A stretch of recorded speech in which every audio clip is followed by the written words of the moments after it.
लई जर मला म्हणत होती अजून या हॉटेलला जेवाय गेला नाहीस तू ज्या आईला म्हटलं एकदा जाऊन बघायचं हॉटेलला. गाडी घातली मग वडगाव मध्ये लाटवडे गावात येसारा ढाब्याला. गर्दी बघून म्हटलं विषय काहीतरी चपरे असणार इथं. पहिला रक्त्याने जिगरी पाय खाऊनच म्हटलं तिच्या आईला काय रे विषय. बाकी मटन ताट, मुंडी ताट, चिकन ताट सगळं मिळते. खरं मुंडी ताट संपल्याला आमच्या वैभ्याला खायची होती मुंडी. खरं काय आता मटन ताट घेतला सगळ्यांनी आणि लिंबू पिळा चाळकन आणि भाकरी तर सांगायची कडक पाहिजे नॉर्मल पाहिजे.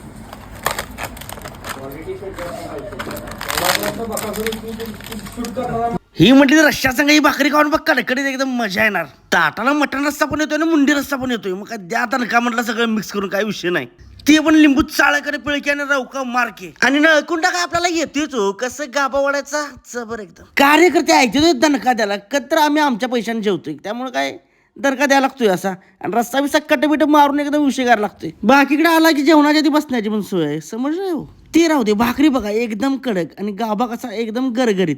इथं अनलिमिटेड भाकऱ्या आहेत, अनलिमिटेड चपात्या आहेत. त्यामुळे काय पाडायचा बुक्का. आणि इकडे मिळतोय की राव जीव की प्राण आळणी भात. आगाय काय विषय यो. मग काय सपलो मी एक खाल्ल्यानंतरच का नाही शपथ माझ्या डोक्यात झिंझिना येतात. जेवण एकदम क्वालिटी होतं. आणि तुम्हाला जर इथं यायचं असलं तर गुगल मॅपवरनं या. मी पण तसं चालू गुगलवर फक्त टाकलं मॅपवरती येसार ढाबा लगेच पत्ता आला. डायरेक्ट घुसलो इकडे आणि दणका दिला जबरदस्त. राईस बघा तिच्या आईला मजा आली. बाय बाय चला जेवतो आता.